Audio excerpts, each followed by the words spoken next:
Hold on. Once we're live, I'm gonna do two things. All right, we're out here. We're live. I do two things. We are live.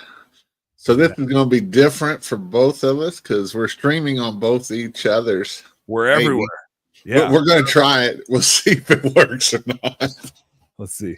I'm trying to. I think that's which back. I got backgrounds. I got different backgrounds that my people's got me. Gotcha. That does it. Service Monster. Brought to you by Service Monster. Home Service Happy Hour. Brought to you by Service Monster. It's a Wednesday night. It is Wednesday night, right? I think it's a Wednesday. Yeah, it's Wednesday night. It is Wednesday night. Then here we are.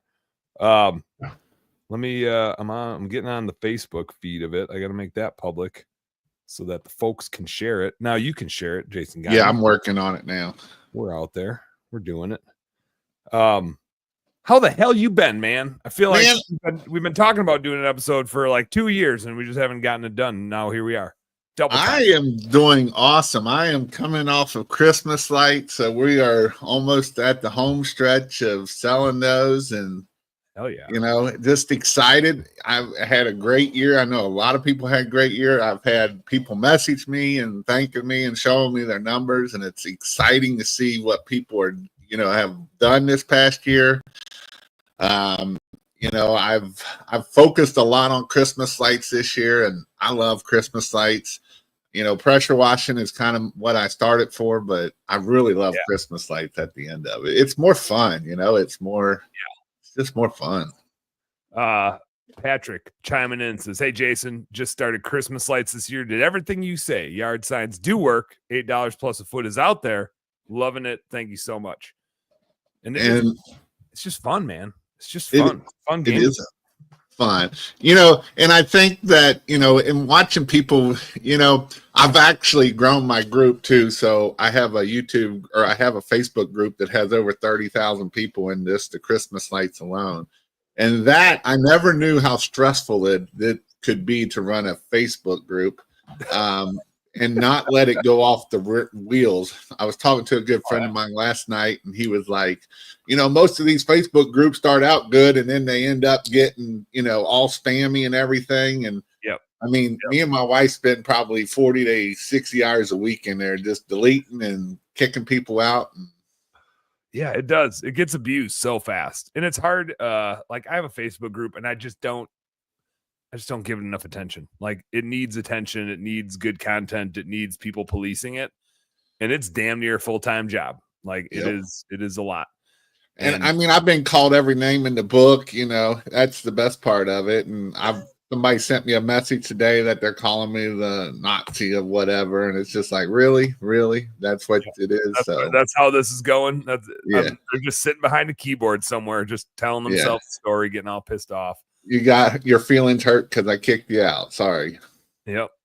You were being a douche, and then kicked you out for being a douche, and you doubled down by being more of a douche. So I don't know. And the best part is they know I won't let people post links or other vendors, and yet they'll take screenshots and everything else. And it's like, I'm going to kick you. It's not like I don't go through every comment and see, because I know how people are, it's my group. It's what I make my living on, and I give lots of valuable information, and that's the thing, that it is one of those things that you just got to deal with. But anyway, that's me. That's my lifestyle right now. So we got Jeremy from Quebec, and he's got a lot of those little things over letters, and I don't know what to do with those, but it probably sounds cooler than Jeremy if you say it the right way. It's probably not even like Jeremy. So Jeremy, maybe it's Jeremy. I just like. So what have you been up to, Dan? Man, I got Best Damn Bookkeeping. Started a new business a little over a year ago, and so been enjoying it's like it's take 2 of a bookkeeping business. So it's been super fun getting a restart on a business that I've already grown once, and then totally making it totally. I mean, there's a beer in my logo, right? I just totally went Dan Platta on it. Same with the podcast, same with everything, and so that's been super fun. Kind of playing a game that you've already played once before, right? Like you feel like you've got some reps, and I think it helps us be a little more useful to our clients too, which has been. I was going to say, you probably learned all the things that you should have did the first time and you didn't. And yeah, man, they were just like, I think we had it pretty good the first time, but now I just get to take it to the next level, because there's just and there's the things, I mean, we were doing well over $1 million in the last business. And so it's like, it's harder to move that ship. And then when you restart, you're like, well, now it's easier to move because I don't have 20 people I need to try to get on board. Jonathan Maynard checking in. What's up, Maynard? We're going to miss you ice fishing this year. I was going to say, is the ice out yet? Because you can keep this cold weather you're sending down here tonight. It's supposed to be down in the single digits. Hey, let's not knock it though, because I'm guessing you had some of this too. Like in Minneapolis, it was warm almost up to Thanksgiving. I mean, it was like warm right up mid-November. We were cranking out work, and then all of a sudden it was like 0 degrees, and secretly. Not like it's always a double-edged sword for me because I still am like helping Kahuna in our Minneapolis business, and so I'm paying attention to the weather. And we get, I mean, like there's years where like mid-November we're done. Like if we get too much snow and it's too cold, like there's just not a whole lot we can do.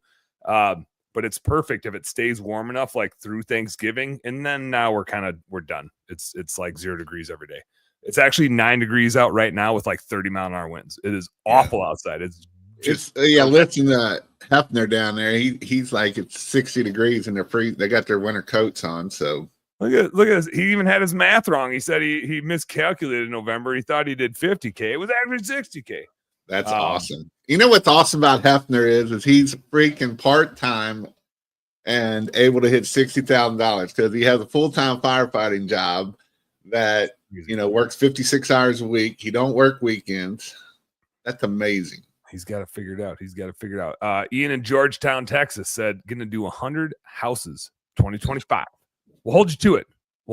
One contrarian. Pressure washing mastery must not have his ducks in a row because he says, loves watching Dan. I don't know. Must be a different Dan. Do you have a brother named Dan? Thought your brother I don't have a brother named Dan. My brother's Gary. I don't know. Maynard's missing ice fishing 2 years in a row. He comes, catches the biggest crappie I've ever seen, and then never comes again. No, it's good. Like I enjoy the warm weather for as long as we get it, and then I'm like secretly thankful when it gets cold because I'm like, nice, we're making ice. I got 2 months to get my ass out ice fishing and be a lazy bum out there. Got to take full advantage of it. Gotcha. I saw your post the other day that you're on the workout, jumping back on the workout bandwagon and getting after that. Yeah, that's because 2 years ago I'd lost almost 75 pounds, 70 pounds. You turned into like a 2-dimensional figure there for a minute. Yeah, and so then I started to do 75 hard, and I failed about 30 days, and ever since then it was just like, I don't know, it was like a depression or something, and so it just kept going up and up, and so from there I got back up to about 294, and I'm like, all right. We ain't hit no more. So we've been working out every day this week. I did workout every day this week. And I'm not a runner because I don't know if you ever seen a 6-foot giant try to run. 6 foot six. You got more shit to haul around. So but this week I've been hitting the treadmill, and it's the little wins, and it's just like in business, right? You got to celebrate the little wins. So when I started this week, I was barely able to run about 1.5 minutes to 2 minutes. And so I've worked my way up to 10. I did 10 minutes today. So that's a big win for me. So, and I always look at it as business too, because you got to be consistent, and, you're not going to just see it magically happen overnight. Everybody thinks that it's just magically going to happen, and it just don't happen that way. And you get sidetracked so often with it too. I like, all spring and summer, I had done a really good job of staying on it. And then bow hunting started, and I still was doing good. And I bow hunt a lot. Like I get out in the trees a lot, but I like hurt my foot a little bit. And then we launched tax services through our bookkeeping business. And every time you launch a service, right, there's just processes you got to build and calls you got to have. And all of a sudden, like in 3 weeks, and I can make all the excuses I want about being busy or my foot hurting or whatever. I think I worked out once in 3 weeks. Besides dragging a few deer out of the woods. Like that's a good workout, but it ends with a few bush lights that very much offset the dragging of the deer. But it's so easy to like get off track. And just this week I was like, I do my drinking hiatus here, which I make up for in the other 11 months of the year just fine. So like taking a month off of drinking is a good thing. I'm having a. Are you starting Lent? Are you starting Lent in December instead of February? I'm not that religious. I just do things whenever I do them. I don't know why I do them or when I do them. There's not a good rhyme or reason. The rhyme or reason actually for like post Thanksgiving and then right before Christmas, I'm like, all right, I'm just back to eating and drinking whatever I want. It's the one window where I feel like there's not a super outdoorsy pursuit. Like deer hunting's kind of done. I might do a little bit of it. Ice fishing hasn't started yet. And in preparation for 2 months of drinking too much and eating too much while I'm out ice fishing, I feel like I got to give myself a head start. Like if I can drop 5 or 10 pounds now, that'll mean in March, I'm not adding 20 pounds. I'm maybe only 5 or 10 pounds up by the time we get to March. So there's a strategic nature to it. But. Shoot, Maynard he went from 220 to 172. There ain't much left of him at that point. No, I didn't think he had much to lose in the first place. and he's so the question is the question with deer hunting this year, did you get anything? I think I'm at 6 or 7. I figured I needed 8. Wow. Which sounds greedy, but I spread it out. I got a handful of different places I hunt in Wisconsin, and I think 3 or 4 from different places there. I shot one in Illinois. I shoot 2 in Illinois. No, I think just 1 in Illinois. I'm hoping to get one yet in Minnesota, but we process all of our own. I don't buy any red meat at the store, and so from the venison bacon to the breakfast sausage to the brats to the grind for the chili and the spaghetti and all that stuff, we got some really good jerky. We like sliced and made our own whole muscle jerky out of deer last year. And it's funny. It's like the more good recipes we have, the more I'm like, might need to shoot just one more. Might need just one more. And so bounce around, try to hunt enough different places that I'm not like that I'm not damaging the herd at all. I want more deer for a long time. So I got to, take a few here, take a few there. But gotcha. Did you get any good bucks or do you even shoot at them?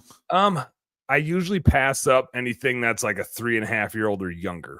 I did end up shooting a 3.5-year-old, which is like borderline mature. It's not a huge buck, but it's a nice buck, I'll say.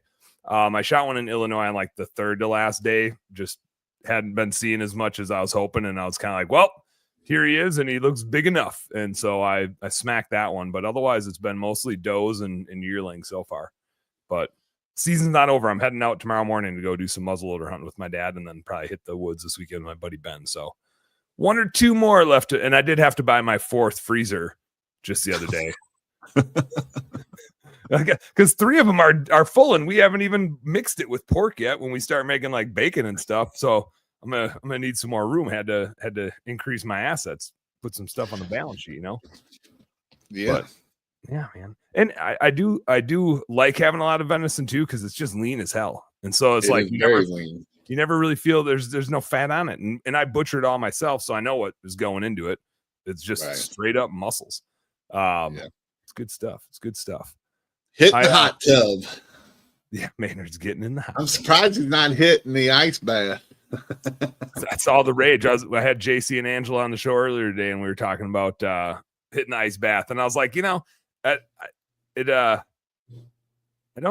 curious if it's a fad. Like, does the ice bath thing go away at some point? I haven't done it. I just like to make fun of it because it feels like a fad to me.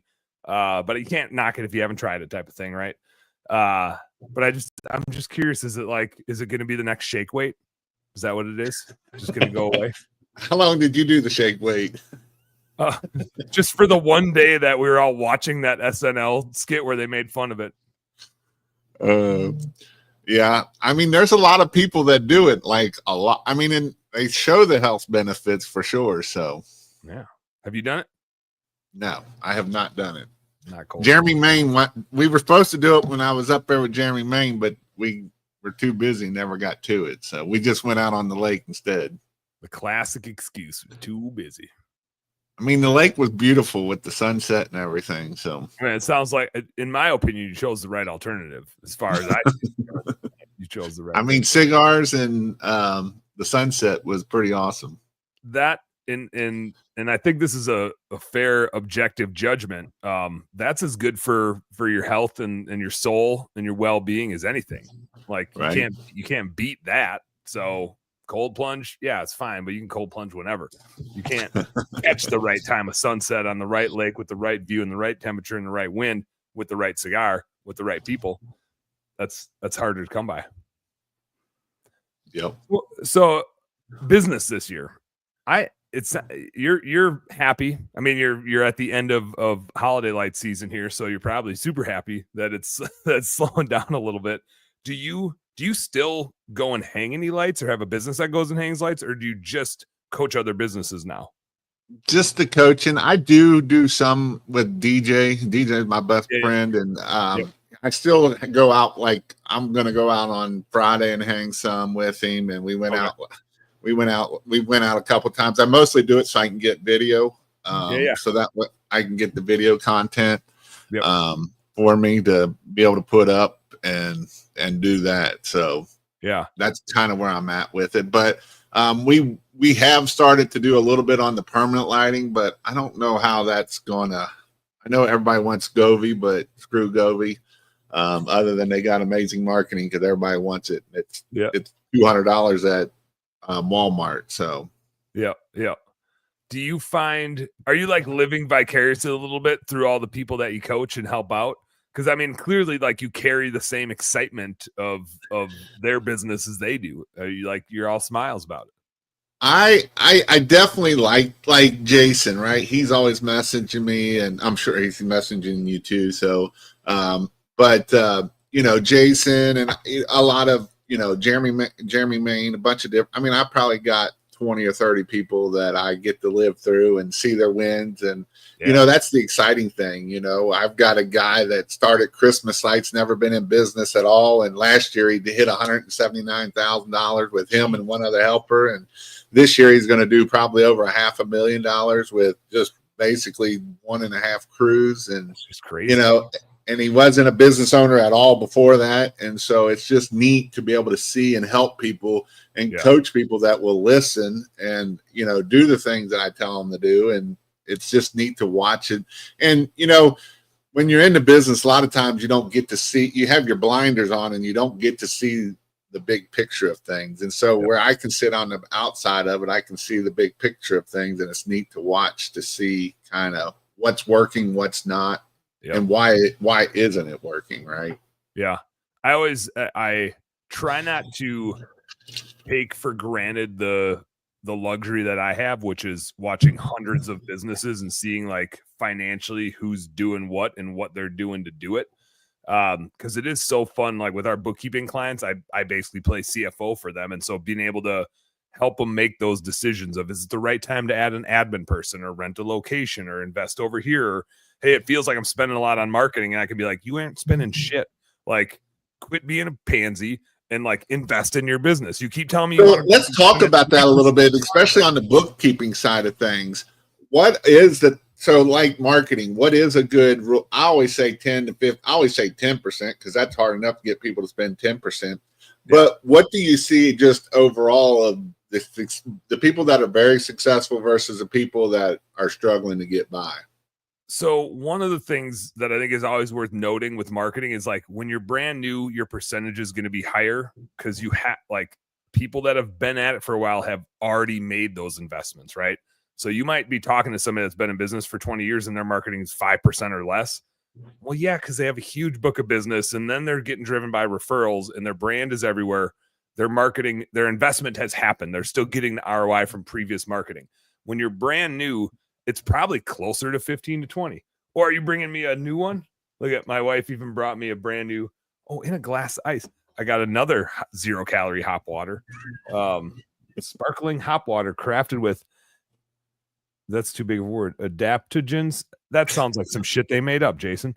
And new nootropics. New tropics. Somebody look that up. Adaptogens and nootropics. That's some marketing right there. I don't think any of those things are real. But for somebody in their first year, I tend to find it's closer to like 20% because you're like, shit, if you wrap a vehicle, that's 3 to 4, and you do 100,000, that's 3 to 4% just to wrap that one vehicle. That's a marketing expense, right? And then you start doing yard signs and maybe some Facebook stuff, whatever. So early on, it's going to be a bigger chunk, but that's okay because usually you're also the one getting the paycheck for installing it. You don't always have a whole bunch of crews, so you can make up for it by providing some of the labor. 10% that, like you said, is a steady state growing business. I wouldn't say that's aggressive growth. You can do a lot with 10%. You're not growing, hopefully, but if you want to grow faster, you can definitely get away with doing more than that, especially once you start building a book of business and getting repeat clients. Because damn, especially in holiday lights, repeat clients are just gold. But I always tell people it's anywhere from 70 to 90% you're going to get repeat. Your first year you might not get that, but usually after that you're getting 80% repeat. That's just coming in. Did you see a similar repeat rate to that? Yeah, like 80, I feel like is par for the course. Did you see that this year? Did you see it start to go down just because of election weirdness and economics? No, actually, a lot of my guys actually they were at the 85% range. It was actually a little bit more than 80%. A bunch of them were. Some of them were at 75, but I would say the majority of the people that I know and I talked to, they were at closer to 83, 84%, 85%. So nice. I wonder, I've talked to a lot of people. And it kind of happened after the election. Like a lot of I was talking to a guy last night and he was like, our repeats were down before the election, but after the election, they shot through the roof. Yep. That's what I was going to say. We noticed that too. And then we had a small window to try to get them in because we're always trying to start hanging like 1st of October just to give us enough runway with repeat clients. But I saw some of the election stuff. And the other thing I saw is people have been over the last year way less likely to do high ticket things like $10,000+ jobs. I met with a buddy of mine that he was looking at redoing our master bath. And he's like, probably 20,000. And I was like, how did that go for you over the last year? And he's like, man, bigger jobs have been so hard to close because people were just so much more likely to kick it down the road. But if it's $2,000 for holiday lights, let's do that. Right. Like if it's just a couple $1,000, we can do that, but maybe we'll push off the $10,000 to $20,000 project that we had in mind, whatever the case is. So I feel like I saw a little bit of that trade-off happening too.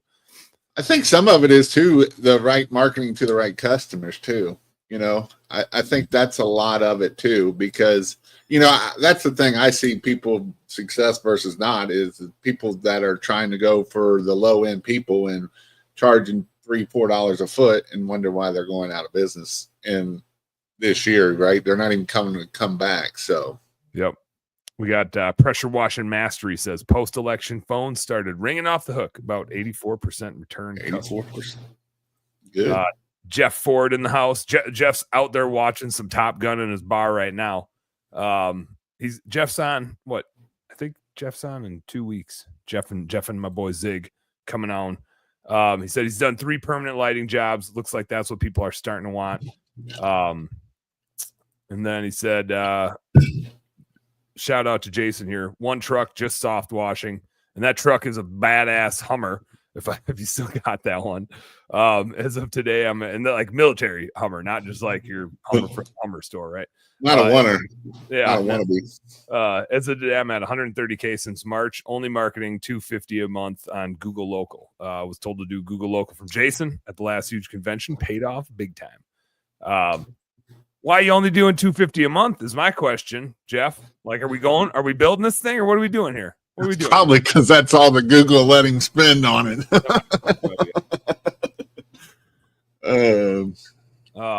Alvin's got a good one here. Let's hit this one. Oh, and Jeremy had some questions. I'm going to come back to his Jeremy. Jeremy, type or Jeremy, whatever it is. Type the pronunciation up so I can see how bad I'm doing. Alvin says, how would you go about a business in the negative to change it to produce profit? I'm still working alone in the field. My partner's helping with calls and scheduling, but I need a little advice on how to get my service to make profit, to make a livable wage for both of us. I got raise your prices. Raise your prices is that usually fixes a lot of it. In the end, in my opinion, I know that Dan ain't a big fan of it, but a lot of people don't understand Profit First. I think it's a great book if you can definitely start looking at what you need to cut and why you're not making money. Is a good book to start looking at to help get your mindset in the right place to understand profit. And then the other book that he wrote too is Pumpkin Plan. Pumpkin Plan, which is to cut, find the things that are making you money and cut the things that aren't. You cut the suckers off, because otherwise the suckers are what gets you in trouble. So you got to do the same with apple trees. You got to cut off. There's certain branches I'll forget. I'd say the wrong ones, but I know I've looked into that because we planted a bunch of apple trees that are hunting land, and I was like, why aren't we getting any apples? And it was like, oh, because you need to like trim certain branches because they're sucking off the rest of the tree, so you're not growing the fruit you want to grow. Jeff's point, why he's not spending more than $250? Don't have enough trucks. Hard to go find another military Hummer. To Alvin's question, I think some of it, Alvin, is it takes time to get profitable too. Like a business doesn't grow. There's human capital that you're putting into it, like your blood, sweat, and tears. And that's free, but at a cost, right? And then there's the cost of growth, the marketing, the infrastructure, the systems, and the processes. And if I'm seeing it right, it's you and your partner. And so there's kind of two of you. A lot of times when you start, it's just you and you're working all day and like getting back to the calls at night, whatever the case is. And so part of it depends on what you're using to grow and what it's costing you and what the ROI of that is. To Jason's point, usually the biggest mistake we make is like early entrepreneurs is we think we should charge less because we don't have the same value as the big guy. And you have your own and probably some arguably more value to add than the big guy. Like you can be so much more responsive and the client gets to work with you, not forever. Right. But there's an angle you can play that makes you more valuable to a lot of people than the big, huge branded guy. And so you play that, but it doesn't mean you should charge less. You should look around at who's charging most and be right up there with them so that every time you go out, you make sure you pay enough. This is I think this is the logic where people go wrong is they will charge enough to make a money for themselves right now, but they don't charge enough to make enough money to go spend a bunch on marketing and to go rent that new office space that you're going to grow into and to buy your next truck and to buy all the equipment for that next truck.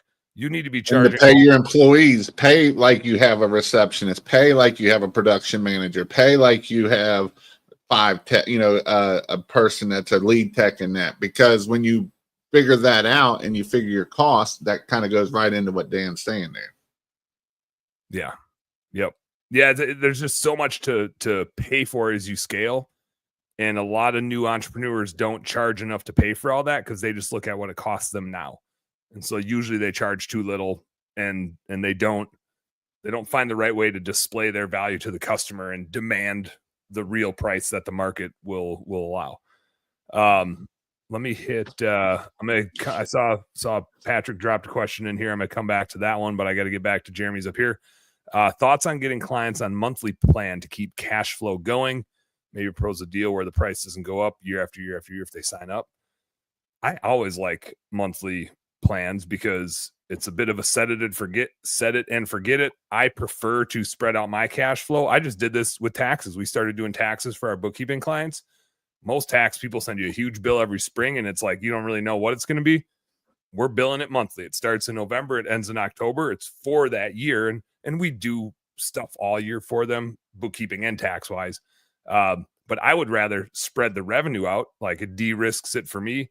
And it's a way easier pill for the business owner to swallow, right? Instead of $2,000 every spring, it's like $180 every month. It's way easier to pay that tax bill than a $2,000 invoice or whatever in the springtime. So I'm all about that, Jeremy. I think that's a great idea. He said, Dan, can the words be changed to French? Lots of crappy French CRM and English ones. Some things can't be translated or you have to change all the templates by hand. Untapped market for that in Quebec. I coached a guy that was in Quebec and I mean, we gave him a hard time, but there was just nothing he could do because he's like, I need to have a receptionist or if I'm going to hire a VA, they got to come from a French speaking country. And there's some around, but it really like limited his market. And then he's like, I got to build this website. Well, I need somebody that can do better than Google Translate in making the French pages because a lot of my customers, like they're French, they're speaking French. English is like beyond a second language to them. And I was just like, man, I can't relate, but I have empathy. Like that's rough. That's a real Manny was one that he had to redo all of the videos and redo all of the stuff because he's in that same area where it's like half and half, but more French. And so he had to change it all over and took lots of time to do it. That's what I'm talking. It was Manny, and it's hard not to laugh with Manny because he's just a goofball, and he's always like he's laughing too, right? But man, it was a pain in the ass for him. I think this is a really good question Patrick had. Have you seen much success with EDDM? Jason, I'm guessing you probably see that more specific to holiday lights. I can talk about it super broadly, but is that something you recommend or see play well in holiday lights? I do. Actually, one of the guys that was just on here, man, with Jonathan Maynard, is a beast at this. He does about $100,000 a year or more just in EDDM for pressure washing and Christmas lights. And I've seen some very good success out of the EDDM for Christmas lights. Every door direct mail. It's finding the right neighborhoods. That is the key. You know, I drove up where one of your old shops used to be at. DJ and I went last night or the other night to look at Christmas lights, and a lot of the subdivision didn't have, like the subdivision I would have thought would have had Christmas lights, didn't have Christmas lights up. Really? And so if you are thinking about doing Christmas lights or doing EDDM next year, I would start driving around to the subdivisions that you want to hit. Because they may not be the ones that, you know, you go to the EDDM tool and you see the ones of, you know, the higher end clients or higher end paychecks may not be doing Christmas lights. So if you are going to do EDDM for next year for Christmas lights, I would highly recommend you to drive around and find those areas. Go on the tool and go to the areas that you think are going to be the ones that there, but then go check it. Because right now is a great time to see who's getting Christmas lights. Because if nobody in that neighborhood is getting Christmas lights, you're not going to get someone to do it. And that's back to marketing to the right people. A lot of times we think, oh, this is it because they're all at $3 million houses. And you go to that neighborhood and nobody's got Christmas lights. And it's a bunch of Jewish people. And it's a bunch of Jewish people and they want Hanukkah lights, right? Or they're not going to do nothing, or they're Jewish. And so that is a great point of this is the time that if you're going to do EDDM, go now and see. Or if you already have a good business, you can take your CRM and see, hey, you know what? We got 20 houses here. You'll see, put them on a map and you'll see the little patches of where people are. And it's not a lot of times where you think it is. There were several neighborhoods that we drove through and I was like, man, none of these are professional. And I was shocked. And so it was one of those things it made me open my eyes of don't always think where you think that they're going to be at, because that's just guessing at the end of it. And guessing isn't going to be the number side of making sure that you're going to be success at it. And there's kind of data. There's data that might think you're in the right spot. You know, there's a lot of mapping software out there about demographics and average median income. And so there's like imprecise data that'll get you close, but there's no substitute for boots on the ground data, like Jason's saying, where you can actually see what's going on out there. With EDDM, there's two ways I like to look at it. One is if the average ticket is high enough, yeah, always. I tend to find when it's $2 to $3 grand is like my cutoff, where when you look at EDDM and just purely a client acquisition cost as a result of that, if your average ticket is in the couple $1,000 range or more, it usually works out all right. If you're below that, if you're $1,000 or less and you do a lot of window cleaning and pressure washing stuff, then a lot of us are below that range. It's really hard to do EDDM. It's brand building. It's a little bit more awareness marketing. And I have a good example of this at play. It wasn't EDDM specifically, but I think it's the same type of vein, which is it takes a lot. People need to see you over and over and over and over again over time, especially with window cleaning and pressure washing, where it's not quite as emotional of a sale as holiday lights. And if you just look at the ROI and the acquisition cost of just EDDM, you're gonna be like, this sucks, right? It's gonna look bad. It's gonna be one of your worst things. A really good example of that in our Minneapolis business, billboards. We spent $100,000 on billboards this year. It is the worst client acquisition cost I've seen. And we were on radio and we were on TV. We've done a lot of things and burned a lot of money. And if I just look at those billboards in isolation, is a terrible investment. But then if I go look at our Google clicks, they're 3 times higher than they were last year. And we did nothing else different. And it's just a result of like people see us everywhere. They don't know what they saw, why they saw us, where they saw us. They just go online and they're like, oh yeah, these guys, right? They think we're huge because we're on these billboards. And EDDM can play the same way. Like they might not even call the number on the postcard, but when they need to go look, they're going to recognize your name, right? And so there is a back tail thing. I don't know if it's as big as billboards, but with EDDM, if you're doing a bunch of it for long enough, and you can't like do $5,000 and be like, did it work? Like you got to, a lot of times with things like that, you're spending tens of thousands of dollars. It's an investment and it's a branding thing.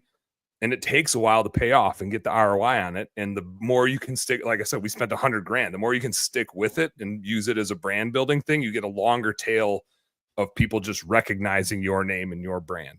You see franchises do it all the time, right? It's a branding thing. And I know from the data that it's not a client acquisition cost thing. You can't just look at EDDM and say, did it pay off or not? Unless it's a big enough job size, which again is usually in the $2,000 to $3,000 range.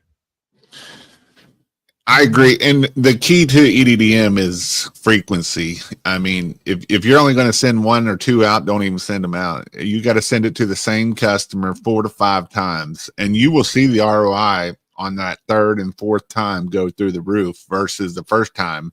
You probably won't even break even on it. And I've got some guys that do EDDM in the summertime for pressure washing and do very well off of it. But they're also around a big lake, and so that helps them out a lot. And so a lot of those lake people, that's not even their house. That's their second house that they're coming to. So that's where that helps them out. Mm-hmm.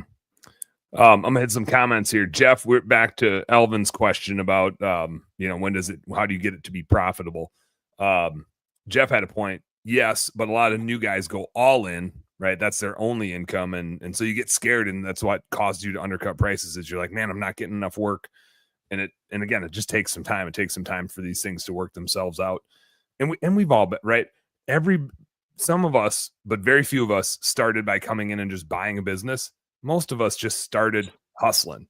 And early on, it's actually a thing a lot of us forget to do as we get to the upper hundreds of thousands to millions is like, you forget how to hustle a little bit. You kind of get lazy. And you get more inclined to pay for marketing and stuff like that. You forget that yard signs still really freaking work really well. And you just got to get your ass out there and put them out or pay somebody to put them out. But Alvin, I think some of it just back to like, it's just, if you don't have the monetary capital, you have the human capital. You go grow it. You go knock on doors. You go yard sign all over the place. You make it, you grow it, you make it happen. Right. And it's that grit and that pain and suffering that you got to use to start a business. This bookkeeping business I started a little over a year ago. We're growing. I've made $0 in the first year. 0. It's a little bit different for me because I also get to watch everybody else's business. So it was very much intentional. It was by design of how fast I wanted to grow it. And I had some runway to grow it that fast, but that's okay. Right. It's different if I needed that income. And I didn't need that income, so I could choose that path. But it's not like I'll candidly say in a year we're doing like 600,000 in revenue. We're growing pretty damn fast. But the faster you grow, sometimes the less money you make, right? If you did 600,000 in holiday lights in a year, like you might not make any money either because the amount of marketing that would take and the number of trucks that would take and whatever else. So like it's okay.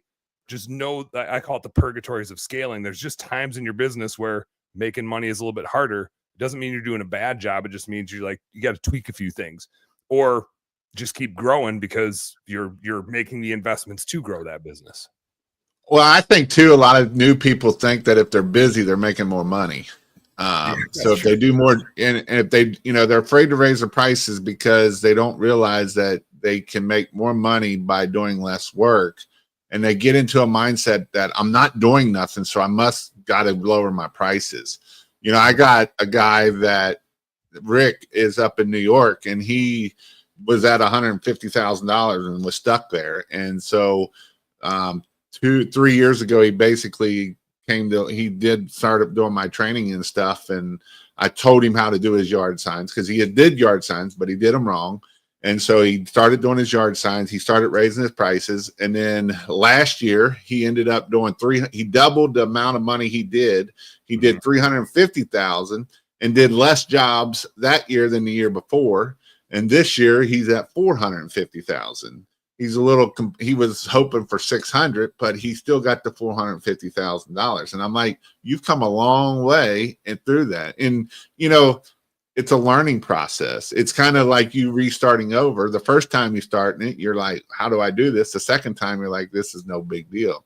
And I think that's where a lot of people struggle with, is that they see people, I had a guy in my group the other day. He's like, I've learned a lot this year. I've only closed 5 or 6 jobs, but I learned how to talk to the customer, and I'm learning how to do this. And it's the little things that we take for granted a lot of times that we got to learn to, or we don't know. A lot of the time we don't even know that we're screwing up. He was like, I was scared to death to answer the phone, because you don't know who's on the other. They might want to give me some money or something. Yeah. Oh, damn. Oh, shit. Jeff said, learn to walk away, stick to your worth, move on, and the big tickets will come. And I've even found when you stick to your worth, a lot of times the client's like, okay, I get it. Right? Like they'll try to finagle you or whatever. And you'll be like, no, this is just what it costs. Like, that's okay if you don't want it. I don't want to sell you something you don't want, but if you want it, this is what it costs for us to do it. And it's fine if you don't. I got other appointments to go to, right? Like you kind of have to get to and I had that with a bookkeeping client the other day. She was just like, oh man, this is a lot. And I'm just like, yeah, I mean, we have a lot to do. Right. And this is what it costs us to do it. So and she's like, is there, and I'm like, no, this is just what it costs. I don't it's mathematical. It's not emotional. Right. It's mathematical. This is what it costs for us to be able to do a good job for you. If you decide that's not for you, that's totally fine with me. But let me know if it's for you, because I'd love to help you out. If you think we can help you out, let's do it. And yeah, she's like, yeah, good point. Right? She's a business owner. She gets it. But sometimes you just have to this is what it's worth. This is the value. You can go talk to anybody else and they'll sell you the same thing for the same price. But I'm standing here talking to you right now. So should we just do this thing, or what are we doing here? We should keep wasting each other's time. Zig says, we made more, worked less this year. I worked way less. Did you hunt more though, Zig? That's what I want to know. He's got a picture of moose there. Some days I didn't work at all and we still made money. And that's like one of the cool things of scaling a business, right? Is you're just like, I'm sitting here talking to Jason Geiman and we're making money right now. And we're like, it's a cool thing when you can trust a team to go out. And it takes a while to get the right people and build the right systems and processes, but that's a cool realization to get to. It is cool it's, and a lot of times it's still stressful. And I was talking to one of the guys, I'm a client, and he's like, I think I'd rather just go hang light some days, because it can be stressful, right? It's more mental side of things, of dealing with customers and dealing with the other stuff versus the actual hands-on portion of it. Mm-hmm. Yep.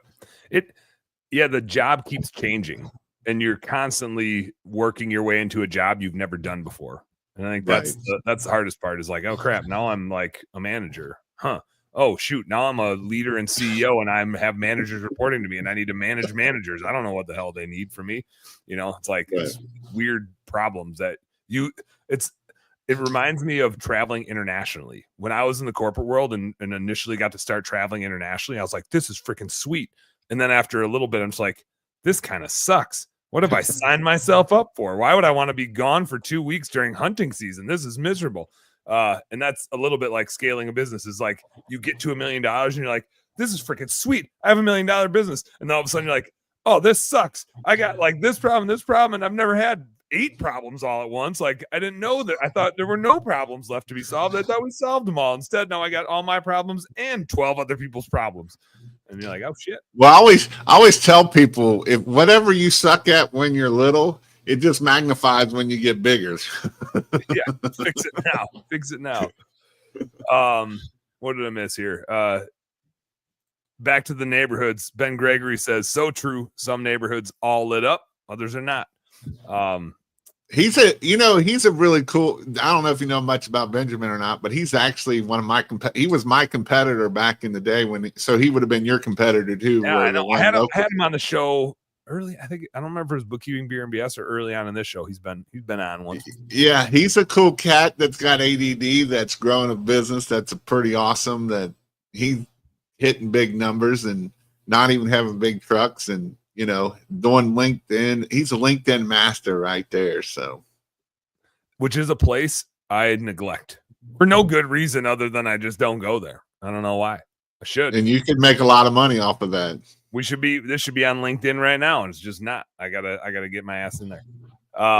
Zig said Jason's looking slim. Pressure Washing Mastery says that W2 mindset, to what you were saying earlier about being busy. The busier you are, the more you're making, like working overtime. And it is funny though. It's like we know we need to work our asses off and hustle, but we, as business owners especially, we need to like give ourselves the time to come up for air. It's hard when you got a lot of people dependent on you. I feel like that's the biggest internal like tug of war we all have, is we generally like to work and we like to do shit and get stuff done. Like we take pride in getting things done, and we work ourselves right into the trap of like neglecting our family, neglecting our employees, neglecting our friendships because we get so head down. We're just got to work our way through these things that we will lose sight of some stuff that matters. What I miss here? We got Jeff and Zig going back and forth. Zig was talking about, he worked way less, and Jeff said, "But you look worn out." And Zig said, "I'll always remember and be grateful for the things Jason G taught me my first year in business." It is funny as we like look back at our journey and just the impact and how many people get to learn without it. Like we all still make the same mistakes in a way, but the ability to like see it coming a little sooner and be like, I'll still give it a shot. No, Jason was right about that. I'm not gonna mess with that thing. It's just I remember like when I first came into the industry, it was like 2011, and I started working with Dalkey on Blue Sky stuff, and it just wasn't that way. Like nobody was talking to anybody. You kind of knew who the bigger players were, but everybody was hush hush. Like everything was a secret, even though it was a bunch of obvious stuff. Everybody acted like it was a secret, and nobody was sharing nothing. It was really weird. And if you did ask a question, and this was the forum days, this was before the Facebook groups and YouTube and all that. It was the forum days. They would just tell you go jump off a bridge and whatever else. It was brutal back in the day, man. They did not have no hide or hair of just telling you the way it was. Yeah, they definitely weren't helping. I have this cracks me up. I have 3 people, 2 really, that were like former Blue Skies clients, and I've tried to like help them with stuff, and they act like that. Like they won't let me help them. They won't. There was a maid service group, and they were both like bashing me in there, and I was like, I haven't even done like this business that I have now that you're shit talking. You have never been a customer of. Right. Like, and when you were a customer of the other business, it was when I was handcuffed with lawyers and I couldn't do anything anyway. And it's like, what are we back in? Like, are we 1-star Google reviewing people and talking shit, or what are we doing here? It reminds me of that. And it's like, I just don't know what to do, but I hope everybody sees you're the 1-star Google review crazy person. I don't know what else to think about it, but yeah, sometimes you just can't help stupid either, No.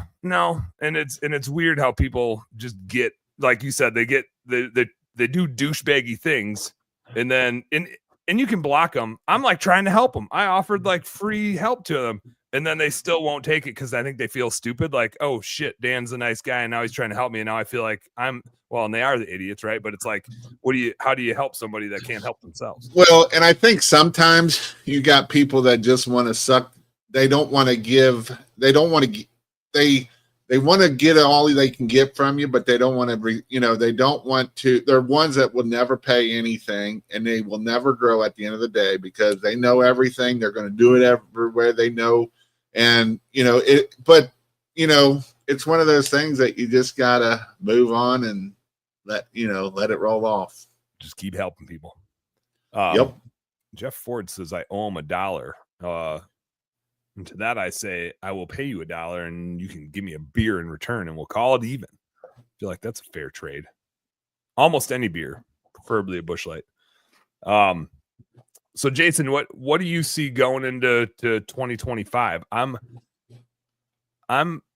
tell you what I'm seeing, and then you tell me how you see it playing out, because you're closer to it than I am. But landscape lighting is not just like a small business in the background. The permanent lighting and the landscape lighting, I feel like people started to dabble in it, and really just in the last year or two, it seems like the new sexy girl in the school type of thing.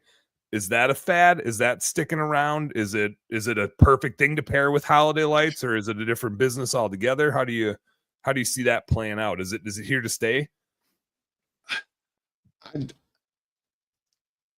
It's a good question, because in Utah, there's a ton of it. Like Utah, there's a gazillion people have permanent lighting all up and down the streets. But also Utah is a big state, like in Salt Lake. I've been doing a bunch of trainings in Salt Lake, and you can go down any subdivision in the middle of summer, and you'll see 4 or 5 houses have their lights on. Around here, there's 3 or 4 in the whole greater Cincinnati area that I would have to be able to go find it, so I don't see it as much around here. And so I do think, the one thing about Govee is they've figured out a way to start at least getting people to think about it. And so I don't think the technology's as good as it's going to be in 2 or 3 years. I know that there's better technology out there, and it's coming. The stuff out there, is it good? Sure, but I think it can do a lot better in the future. And so my thought is I do know some people that hang this stuff permanent, and they do it as a full business, and there's one company that I'm thinking that do over $1 million in it, and there's a couple of them that I know personally. And so it is definitely something that I think that it's going to grow, and I think it's going to be more and more. I don't know, like the Govee, I think that's going to come and go, just because I think people are going to see it and it starts falling off their house, and then it's going to get their bad rap at that point. Is what's going to end up happening. What is the best permanent stuff that you've seen? I see Omni get thrown around a lot. Is that a good one? Or are there other good ones that you've seen that you like? I mean, there's a bunch of them. We sell Invisilights. It's a 24 volt versus 12 volt. Omni's 12. I'm pretty sure Omni's 12. So you got 12.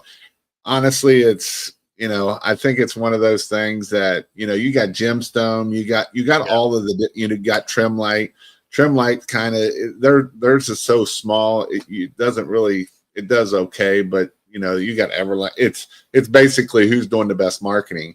Only reason why you hear Omni is because he's doing all these training and getting all of that. But if you go look online, most people, if they're going to look online, it's coming up Everlight, Gemstone, some of your bigger ones that have been around for a long time. You just haven't heard much of them because, it's kind of just coming more and more of a fad on the side of us installers learning more and more about it. Yeah. Yeah. It'll be interesting to see how it plays out. I've seen some cool pricing structures with them too. I won't get into all that, but there's a lot of ways you can sell them and pitch them as an upsell or like a premium thing to a roof line. Right. And you can do it for security lighting. You can do it for architectural lighting. I mean, there's a lot that you can do with them. A thing that's coming more and more is now that they're making clips for them. And so now you can do them and start selling them for Labor Day, and then they can have them up Labor Day, Halloween, and Christmas lights, right? So now you can start putting Christmas lights up earlier and say, hey, we'll set them up so they'll come on for Halloween and this. And now, instead of charging $10 a foot, we can charge, $15 a foot, and we just leave them up longer and they just run on on their own self. So there's ways that you can do that too. Nice. I see Jeff's got a question in here. Jeff, I'm going to come back to that in a sec. Pressure Washing Master says, going to Invisilights this year, so much easier to set up and show the customer how to use them. And I think that's a huge part too, is just the customer is the one with the remote, right? And so like if they're going to be in charge of it once you leave, like how do you make sure you're not getting called back? Right. Is huge. Now it makes sense. Jeff said, Dan, you owe me $1. And then I was making fun of him that he owes me a beer if I pay him $1. He said he hit the star button. So I think that's 99 cents, isn't it? I think I owe you 99 cents back. Actually, Jeff, I can't pay you because I tried. I have like $5 sitting in my Facebook account from some generous star givers, and it won't accept my EIN number. Like, it won't actually let me take the money out because it says my EIN number doesn't match my name. I'm just like, oh, like, and then who do you call at Facebook? Like, who are you actually gonna call? Jeff says, so honest question, because all of his other questions are dishonest. He felt he needed to preface this one by letting us know this one was an honest one. I have a lot of clients wanting lighting. Main reason for Freedom Exterior Power Washing, he said not living forward. I'm thinking he's meant moving forward with it, is fear of storage of customers' lights and decorations. Jason, what size shop would you recommend to have if you're going to go all in with holiday lighting? I mean, I know people that, DJ has a 10 by 20 storage unit that he's using. I know Dan and Lindy, they had two of them. They just now got a shop in year 3 or 4. So there's ways to do it. I think DJ pays $2,000 a year for the storage unit, and so it's not that much. And obviously, other places can be more expensive. But yeah, if you don't have a shop, I mean, when I first started out, I had them in my mom's basement. So I mean, that's where Jeff, I put them. That's where you put them. Good, your mama's basement. That's right. I mean, in Minneapolis, we were broke. I was broke, and we had to put them somewhere. Looks like a good spot. Don't touch them, Ma. No, we have a big shop in Minneapolis, but we have a storage unit for all of our holiday lights. We don't keep them in our shop. We want stuff that we're using all year in the shop. When it's holiday light time, we'll like once a week, we'll go get them for the jobs that we have on that week.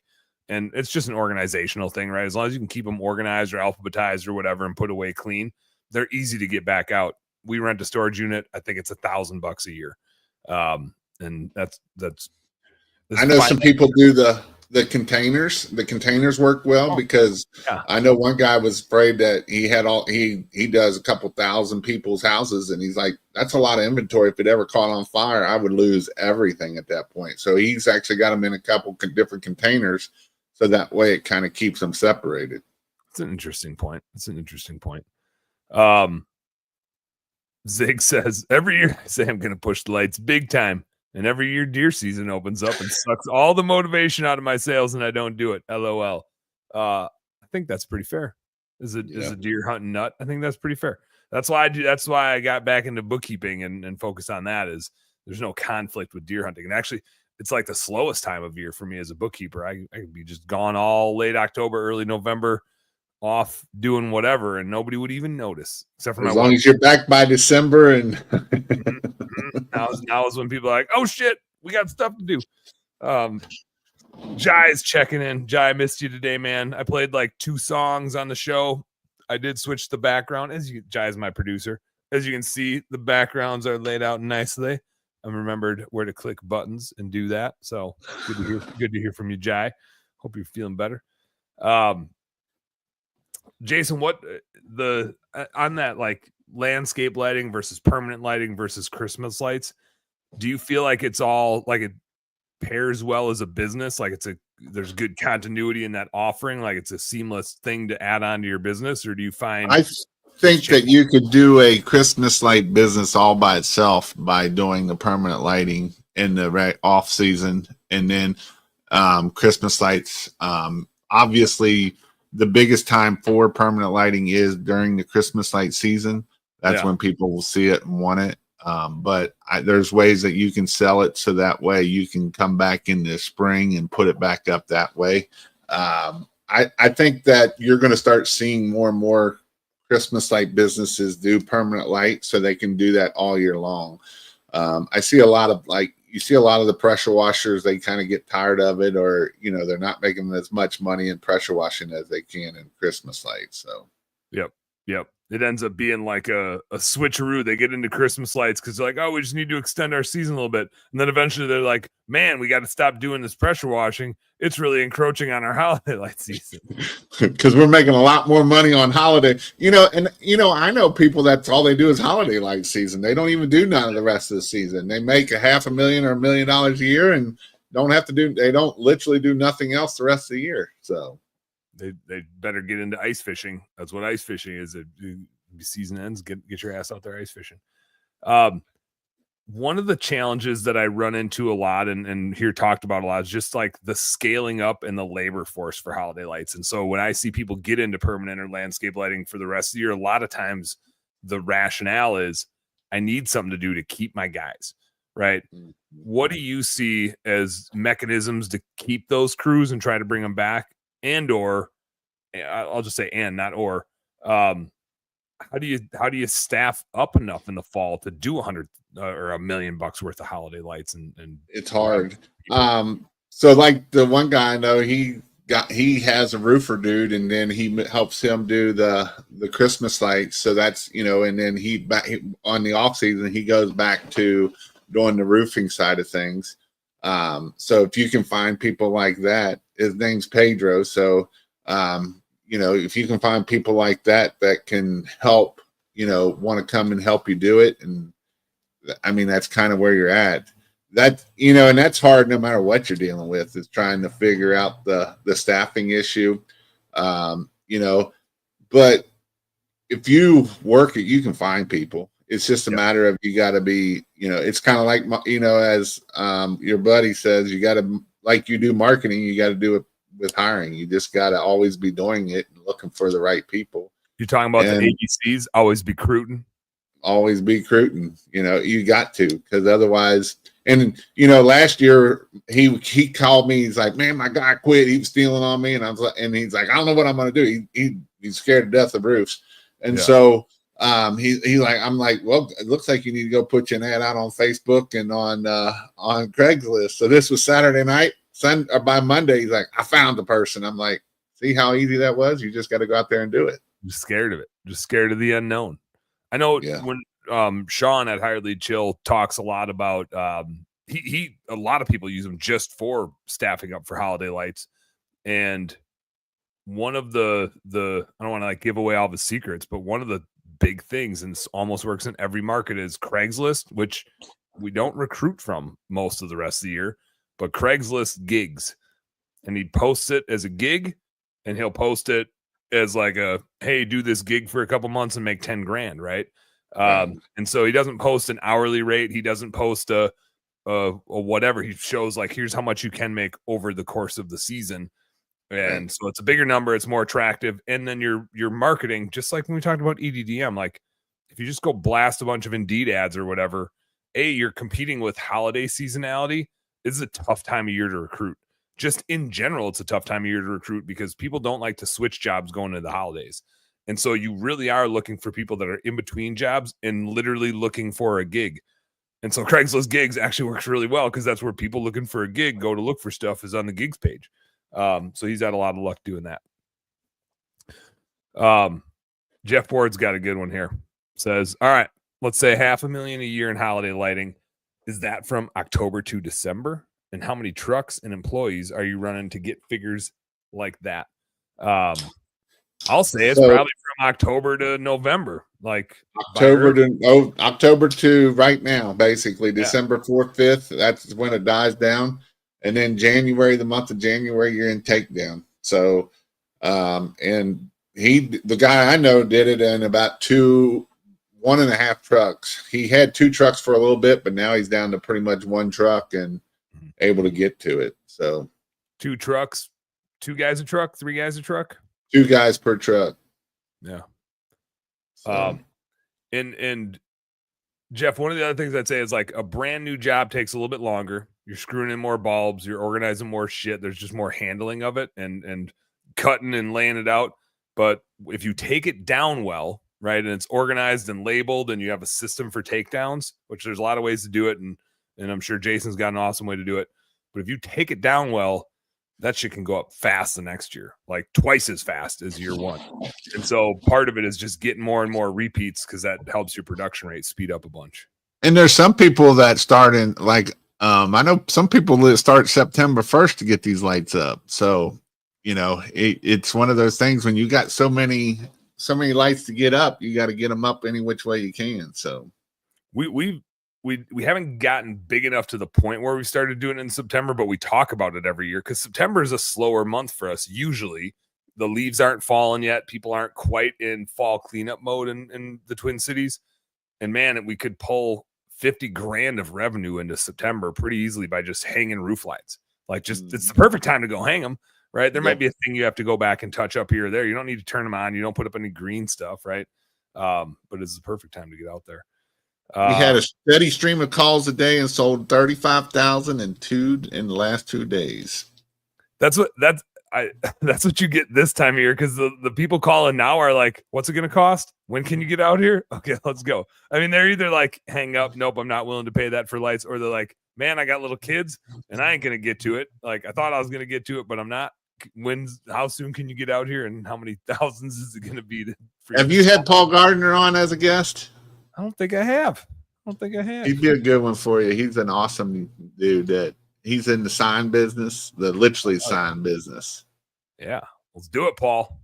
He's a smart dude. We'll get some dates out. Well, then why would I have him on this show? That's not. Well, that's true. That's true. Make us look bad. He'd be making us look terrible. No, it is funny too. And one of the things that always cracks me up about just like when the calls come in, like nobody, I mean, granted in Minneapolis, it's 8 degrees with 30-mile-an-hour winds, but like nobody's calling anymore. We're shut down, but it's the same thing throughout October and November, right? If the weather is weird, the phone doesn't ring, but the minute it's sunny out, and if it's sunny and cold, then it's like, look out. The phone, like you better. Or if you can get an early snow, just a little bit, not enough that's going to stick around, and get people thinking about Christmas. Oh, that's when it's on too. That's a good point. Get the motor running. Hopefully, get it in like October, and then it's gone at 60 degrees 2 days later. But yeah, at least got the impetus going. So what's in the pipeline here for Jason Geiman? Is next year a repeat of 2024? You got anything cool in the works? Anything new coming down the pipeline? Well, I've been putting a lot of content out. I hired me an editor and getting that out, looking at hiring a videographer and doing more of that stuff. Definitely going to have some advanced classes this year looking like. Definitely be doing the a bunch of permanent lights this year. I think that'll be my year for now. I've got some other things I can't say right now, but it'll be interesting to see how things go this year. So yeah, irons in the fire. Do you now that we're like past this election thing, what's your outlook? Are you feeling bullish on 2025, or are you kind of like, I want to see it before I play like I always look at it's kind of back to when you listen to, I like to read books a lot now. I never used to, but now I do. I listen to a bunch of them, and I've been listening to The Laws of Success from Napoleon Hill, and and it's not even him, but I've heard it from other people of, you can't really change what happens in the White House. I know a lot of times we worry about that, but in the end, it's not something that you can change or worry about. So I've never really worried about that. You look at some of the recessions that hit, and with Christmas lights, I've talked to several people. They've never went down a year, even with recession. So it's definitely something that I think that 2025 will be good. I think that, there's a lot of people that get in business and there's a lot of people that go out of business.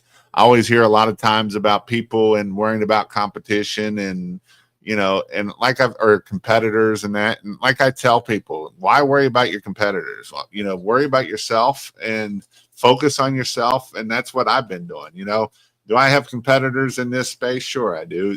Have they grown their channels bigger than me? Sure, they have. Right. And so it's one of those things that as I grow and as I learn, I just want to make sure that people are growing and learning and being successful at the end of the day. Yeah. And I think too, I've never met anybody that's comparing themselves to somebody else that's happy. Like it is just the thief of joy to be worrying about what everybody else is doing. Just it's so much more fun to worry about what you're doing and stay focused on your thing. And even like Andy, who we're partnered with in Kahuna, he actually is he's in the process of buying us out, which is awesome, but I still get to play CFO for him. But like when he and I were competitors and we helped each other all the time.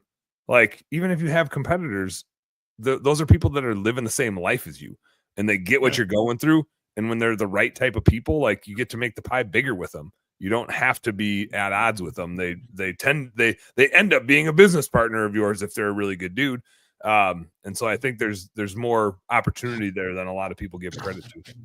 Well, and if you work with even, so-called competitors, right? When there's times that you need to move things around or you need help, then they'll come help you. You know what I mean? Versus acting like you're the big dog and, because I like what Sam said. Sam Else last year, I did a ride along with him, and there's tons of signs out. He puts out thousands and thousands of signs, and so at one point he's like, "I'm gonna pull all of the other competitor signs." Well, that was the biggest mistake he ever made because guess what? All his competitors did. They ganged up on him and pulled every one of his signs. So, and they still do. Lose. Yeah. And they still do. And it's like, well, did that really work for you by trying to pull everybody else's sign? That didn't work too well for you. So, no, that's not a game you want to play. Not a game worth playing. And it's just a lack of integrity of like degrading the industry type of thing. Like you want to support your industry, right? You don't want to make it a shithole. And when people pull your signs, I've seen some people cut out the phone numbers. I've seen some people put another phone over top of their phone number. And it's like, really, is that what you're wanting? Yep. You're trying to start that shit. Jeff had a question here. He says, "What's the average time to install lights on a high-paying ticket home?" So I guess Jason, give us like what in your mind is a good average like high ticket home and how long would you expect to install? I would say a good average high ticket home is about $2,000 to $3,000 and it'll take you probably hour to 2 hours to install in general. What do you think that's on a repeat or would you think you could do it that fast with a brand new? You can do it on a brand new home. No shit. That's fine. Maybe I'm just really slow when I used to do it. That would take me all day. Yeah. You probably didn't like being on roofs much, Joe, did you?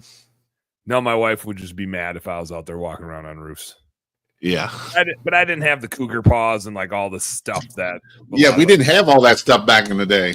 No, man. No, we were all idiots. We were like crawling around. The pitch hoppers and goats. And my first year, I laddered 39 I had 39 installs and I laddered every one of them because I'd scared death to get up on the roof. Oh, dude. Same, man. But the only good thing is I got a 6-7 foot wingspan that I can. Yeah, I had to put the ladder up 3 or 4 times across the house. I'm not like some of these other people in here, like Zig and Paul, that don't have a very big wingspan. I can maybe get like 5'10", 5'11" out of this frame. I can lean a little bit. I got a strong torso, so I can get some lean going. But, yeah. Well, good shit, man. The biggest thing I'll say with Christmas lights is you got to be careful, man. We've had a lot of people. We had David Wyatt die this year. I've seen several people fall off a ladder this year, or fall off the roof, fall off ladders. Easy, Scott said. I've seen a lot of people fall off roofs this year, and it's it's one of those things that you can't take this for granted. There has been another guy die. There's been 2 people die this year for getting electrocuted from one guy was up in the tree and another guy was on a ladder. And so it is dangerous. And here's the other thing, the one that got electrocuted, both of them, water fed poles, whether you're pressure washing Christmas lights, window cleaning, and you're using a water fed pole and you're around these lines and you get close, it can jump and kill you. And you might think that you've got a carbon fiber pole, but in the end, if it's dirty, wet, it don't matter at that point. It's going to be wet. It's going to be wet. We lost an employee a few years ago to water fed pole. just windy day, got blown back into some power lines behind him that he didn't see there, and he was toast, which sucked. Yeah. I mean, it just sucks. Like, hard to having that. Andy was the one that handled all of it with the family and everything. Like, how do you tell somebody that their kid died on your job site, right? It's like, it's the worst. It is the worst. Everybody got to be careful out there. Including these tiny guys. They're giving each other a hard time. Zig says easy, and Jeff said Zig is tiny. Jeff is the same size as Zig. Jeff, you're not any taller than Zig. Are you? I'm gonna have to put you guys are gonna have to go back to back next time I see you. We'll see who's Jeff's angry little elf. I don't know the last time I saw Zig mad. Every time I see him, he's smiling. Angry little elf. But he is a little elf. You got the little elf part. Zig said he's shorter. Man, I think Jeff's the angry little elf. Jeff is the angry little elf. He's just so angry. He's finger pointing. That's what's happening. Oh man. What else is good? What do you got planned for the holidays, Jason? You hanging out at home, or you hitting the road to go see some family somewhere? What do you got going on? Now we're hitting at home. We're going to be traveling a little bit after. We're going down to Mississippi and Alabama and heading over to Florida for winter break with the kids. So getting a little time in, family time. So that's good. So what about yourself? We gotta do like double. Well, JC and Angela are getting married. And I'm like flying down. Marty and my wife and I are flying down to Wilmington for like the quickest down and back. Like we're there for like 2 nights, but it's like a get in late, hang out for a little bit, go to bed, wedding day, and then we gotta our flight is like 5 a.m. to get back home. Like 5 a.m., which means you gotta get up at like 3, and then connecting flights, get back home for Christmas with her family, and then we gotta go to Wisconsin to do Christmas with my family. But then we all come back to Minnesota with my parents to go up north to go ice fishing for like 4 or 5 days. And Marty and I were just going through our kind of like January, February calendar. I think I have 8 ice fishing. Like, I don't know that there's a weekend not blocked off for ice fishing. I don't know if we'll go all of them. This is how I know I married the right person that can put up with me. Is we were like looking at the schedule and I was like, how about this weekend? And she's like, mark it. How about this weekend? Mark it. And she's like, every year, we go like 3 times, and I'm like, man, this is a lot of ice fishing. And then all of a sudden, ice fishing season is done, and I'm like, why the hell didn't I get up there more? And I was like, so are we just marking off like every weekend? And she's like, hell yeah, every weekend that we don't have something ice fishing. And I was like, all right, babe. Like, now how far is that away from you? There's a few different lakes that we like to go to. Normally, the one that we fished the last decade is 5 hours north. Like, you get pretty damn high up there and towards Canada. The one where we have a road pass this year that we already bought, thank God we're getting some ice, so it's like a worthwhile investment hopefully, but it's like $400 for a road pass. And when I say road pass, I mean like they plow roads out on the ice so you can like drive, because otherwise you'll get so much snow out there you can't pull a big fish house around. So they got plows and stuff running. And that one's like 3.5, 4 hours away, which kind of makes it a little bit like that hour and a half closer is like a way quicker turn. And so usually it's like, man, we got to leave like Thursday midday to get up there by Thursday night to have a little bit of a long weekend. Otherwise a 5-hour drive for like, if you drive up Friday after work for Saturday, and then you got to get up right away Sunday morning and come home, just doesn't feel worth it. But now it's like, yeah, we could probably go up a Friday afternoon and still hang out and be on the ice for a bit, and then all day Saturday, maybe a bit Sunday morning. So we'll get our ice fishing in this winter. And then convention wise, there's Home Service Workshop, which is now like 5 conventions rolled into one. And I'm super excited for that, because that's always like springtime. I love going to conventions, but damn, it's a lot of travel. It's a lot of hotels. It's a lot of missing my family and my wife being like, where are you going to be home at all? Because it just feels like there's always somewhere to be. So I'm super pumped to get down to Home Service Workshop. I'm down there for the whole damn thing of it. And then just a couple other events in the springtime. And by the time you know, we'll be sitting back here and it'll be hunting season again. But no, it should be, I'm looking forward to it. It'll be fun. It'll be a good time. It's always a whirlwind. Always a whirlwind. Looking forward to being able to drink a beer again. That's still a couple weeks out, but I'm already, I won't say like I miss it, but it's a routine. You know, like you get in a routine habit. And so like my habit is when I'm done working for the day and the kids are to bed, usually I'll like jump back on and do something. And then I'll have a couple beers and like some peanuts or something like that and kind of like wind down and watch something. And I can't eat peanuts because it's not part of this eating plan thing that my wife and I are doing. And I can't drink a beer and I can't even have an NA beer because it's got calories in it. I'm stuck drinking hop water with adaptogens and nootropics. Did anybody look that up? Are those things real? I don't think there's no way adaptogens in No. Zig, if you're still on, your wife would know if those are real. She would be all about that sort of thing. She's like a health nut type of person. Adaptogens, nootropics. Hit me. What are they? We got a question. Here's a question that Jason might know. Is a Chevy E3500 single wheel considered a 3/4 ton or a 1 ton? Jeff says 1 ton, idiot. And I'm so glad he misspelled that. It just makes it so much better when he tried to call him an idiot, but he typoed it. So thanks for doing that, Jeff.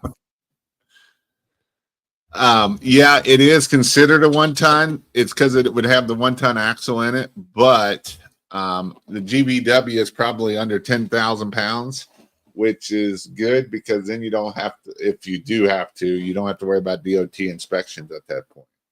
There you go. Jeff says, what's the max curb weight for it? Is 12,000, but not considered commercial. Buy a Humvee curb weight is 12,000, but not considered commercial. Nice. Yeah, because nobody really thinks about that as a it's not like a big truck. Yeah, I figured it was 9,900 because usually those single wheels are right at 9,900, and then that way you don't have to worry about the DOT guys. They're out to get you. Zig says my city won't allow me to have a 1 ton in my driveway. What if even if it's like a van, do they know it's a 1? Pop off the little 3,500 and they won't know. Just tell them it's 2,500. Yeah, just get the Sharpie out. Like there's the GIF with the 2 nerdy kids and there's the 4x4 and then they put it equals 16 behind it on the back of the Jeep Wrangler or whatever. Just tell them it's a 3/4 of that. The 3,500E is a 3/4. Yeah, it's 3.5. So that's 3/4. That's what that means. What's that? Everybody knows that, man. Stick says, I think I'm gonna go do that. Paul says, I would move away from that city. I got a better idea. Just burn it down. Get out of there. Burn it to the ground. Yeah. Zig did say, as you were saying that, I wonder if I can pass it off to them as a 3/4. Yeah, just pull the 3,500 off and replace it with the 2,500. Yeah, go to the junkyard and get you a 2,500. That's all you got to do. Simple problem solving. Zig, when we're out ice fishing, I bet we could make you a new 2,500 emblem custom. It'll probably just shrink down to 2,500 when you're up there. So cold. He says the F550 in my driveway right now is the current issue that I can't convince them it's a 3/4 ton.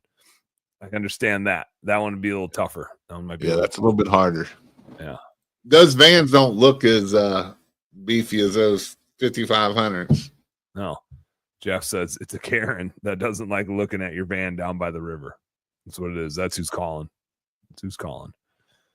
Well, shit, Jason. It's been awesome catching up with you. You got anything we missed? Anything you're jonesing to talk about that we didn't cover yet? Nah, bookkeeping. Bookkeeping's lame and boring. Nobody needs it. I know. No. It is the time though when everybody's like, oh shit. Like I gotta get my books done. And that's a good point too. If you haven't talked to your accountant, you probably should talk to your accountant by now. Mm-hmm. One of the things don't wait till April to do it. That's not a good time to try to figure things out. No, and you won't be able to get them then, and then they suck, and then you suck, and everybody sucks. That's one of the things I found, and I had no like interest in doing tax services. I was like, man, there's just too many people with really shitty tax people. And I feel like my job is to help people with financial shit. So the blessing was I had 2 people that applied to be an account manager for me that had a bunch of tax experience.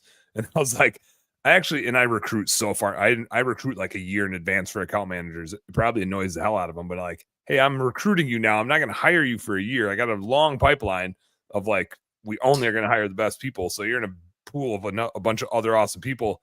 But it says here you have a couple tax years of experience. And I got a lot of clients that are very unhappy with their tax people. You interested in helping them out, and we'll figure it out.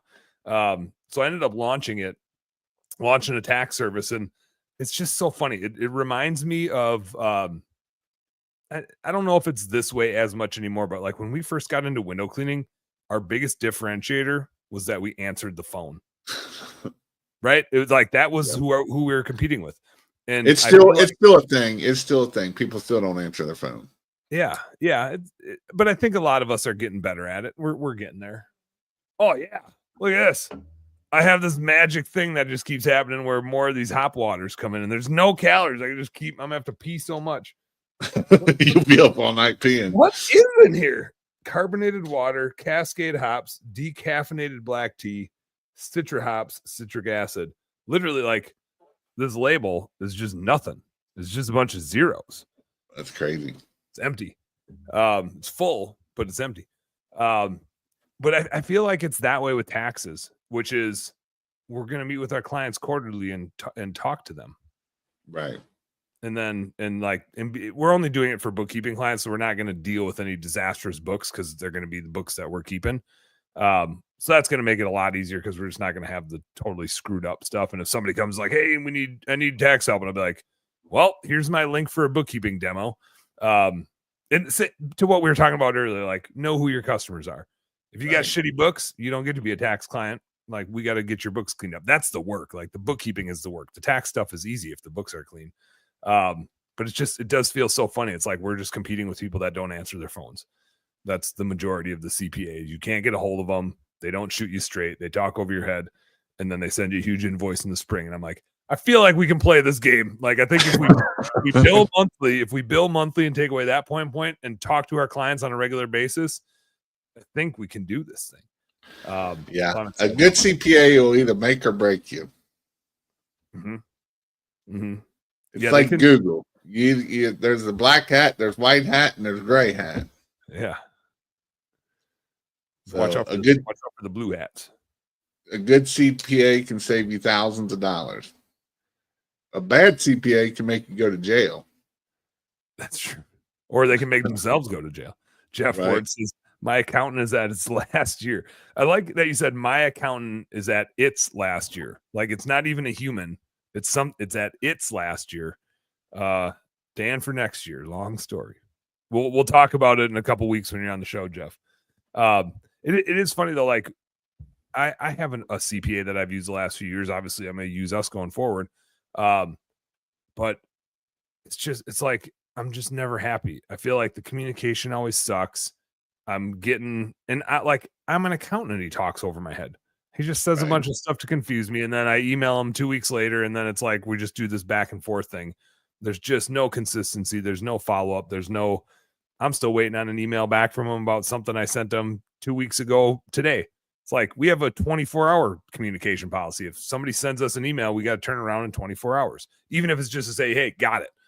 Here's, I can't handle it right now, but here's the game plan. It's like, talk to your people, answer your phone. And for us, it's emails. It's easy. Paul says CPA makes me and breaks me. I can't believe what he charges me, but he does save me thousands. And it is, you just got to have, actually, he doesn't save you thousands. The tax law saves you thousands. He just does it. Right. That's the one thing to me is like, there's some layers to taxes that good tax people will know. And that's their job. But I think it's funny when people are like, oh, I got this tax strategy. I'm like, it's not a strategy. There's not an unknown tax law. It's a tax tactic. Maybe they don't say tactic because tax tactic is hard to say. So they say tax strategy. But strategy, it sounds more complicated that way. yeah, well, that's what CPAs like to tell you to make you feel like it's complicated. But like a strategy is something unknown where there's a whole bunch of different decisions coming in, and the end result is unknown, right? That's marketing. That's a strategy. We're going to do all these things and put it all together, and here's what here's our hypothesis, and so we have the strategy with an unknown outcome, but we think these moving pieces are the key variables. Taxes, it's a law. We know the variables. We just use them. You either pay attention to them and use them, or you don't. And most of that comes from when I think CPAs miss it a lot. It's only because they're not talking to their clients, right? Should they be doing the S corp thing? Should they be using the Augusta rule? Should they be putting their personal vehicles on the business book? Should they buy an asset at the end of the year? And what's actually the tax math if they do buy that asset at the end of the year versus waiting a year? Like, they're just not having those conversations. So if we just have those conversations, Jeff says Amanda's on. Lock it up. What are we doing something wrong? Are we we're not supposed to be talking about the van anymore? Amanda doesn't want the van. But no, and like taxes are important, but I think good taxes are just a function of good bookkeeping. And I'm biased because I'm a finance guy. Like, to me, bookkeeping is the important thing. That's where you get your data from to run your business. That's how you know what's working and what's not working. The taxes are just you counting chips at the end of the year. To me, there's not a lot of strategy in it. It's just to make sure. It's like golf. There's rules that hurt you. There's a lot of rules that help you. Make sure you know all the rules and use the ones that help you, damn it. Right. Because if you only play by the rules that hurt you, that's gonna suck. That's gonna make your life worse. So make sure you also use the rules that help you. Makes me miss golfing. I haven't golfed in a long time. I need a lot. You're not going to golf in a long time until you go to Florida, maybe. It's gonna be a long time. I got out once this year. Pretty good for me. You a golfer? You golfer, Jason? No, I'm not a big golfer. I mean, you're a big golfer. You did golf. I'm a big golfer, but I don't golf big. Okay. Yeah, I hear you. What is this? Jeremy Olson says, I'm currently adopting Jason's statement from the other day, prepaying things for next year, kicking the can down the road, whatever it takes. I want to hit on this, Jeremy, because I think this is a huge thing that I see when we start talking about taxes, and we all have a little bit of this mentality of like, oh, I need to buy some shit before the end of the year to reduce my tax liability. And so our mind, especially as dudes, like Jeff just says, it's a write-off. He said, let's do a golf trip. It's a write-off. It's like we spend money. It's like going shopping and buying a bunch of shit on sale. You're going broke saving money, right? If you spend a bunch of money to save on taxes, you also don't have that money. And so make sure you're not buying shit that you don't actually need just because it's a write-off. Like, a write-off means you saved your incremental next tax rate, which is usually for a lot of us 20-ish%. Might be a little lower, might be a little bit higher, but it's like a 20% discount. There's a lot of ways to earn a better return than that. And it doesn't always mean we have to spend the money, right? Like, you get a 20% return, but there's two things I always like to point out to people. A is like, you're still spending the money. So when do you get it back? Are you going to go sell that thing to get the money back out of it? Maybe, maybe not. And if you're just buying it this year instead of buying it next year, all you really did was save the money this year instead of next year. You would have saved it next year. And so then you just get into the time value of money decision of, if you bought a thing for $10,000, it really saves you $2,000 on your tax bill. But now all that really happened, A, you still spent the $10,000, but you just moved $2,000 of savings from next year to this year. And so all it's really worth is, what do you invest that $2,000 in, and what return does it get? If you invest $2,000 in something that gives you a 25% return, which would be a great return, you made $500. So you spent $10,000 to save $2,000 in taxes this year, which netted you about a $500 gain. So as I see it, you spent $10,000 to make $500, and that's a pretty stupid decision. Unless you were going to buy it in January, then you might as well buy it in December. Or if you're prepaying for services you know you're going to need, prepaying for coaches that you already know you're going to use, prepaying for marketing companies that you're already marketing with, prepaying for a recruiting company that you're already recruiting with, they would gladly pay the taxes on your behalf. So find vendors that you can prepay that you already know you're going to use, that's a great way to like spend some money before the end of the year. Don't go buy a bunch of toys and get write-offs. You're just going broke saving money a lot of times. Where do these lights ship from? So if you buy lights from christmaslights.io, they ship from Indianapolis and Utah, Salt Lake City and Indianapolis. So it's still about 2-3 days to get them anywhere across the country. It is getting a little bit backed up just because of everybody is shipping everything at this point. Oh yeah, I suppose like it turned into Amazon season. I know because it's Christmas at my doorstep every day. And we're like, kids, don't touch those because we don't really know what's in them until we open them. Like some of the that may or may not be a Christmas present. Yeah. There's a good chance it's a Christmas present. We just don't know which one and who it's for, so you don't get to see it yet. You'll see it when the time is right. That's right. That is funny. I didn't think about that. Yeah, if you're shipping stuff right now, it's a doozy of a time to ship. It's a nightmare. Anytime after Thanksgiving usually is a nightmare. I feel but sorry. We've still been at about 2-3 days across the country, so it's still been. I know some other people have been 8-9 days, other companies, but Christmas lights have been right at about 2 to 3 days. So, hell yeah. What how long do you? What's your runway at? Do you like shut down the shipping of holiday lights, or you just ship them as long as people want them? I suppose ship them as long. Usually, they'll ship, and then through this season till about the 10th.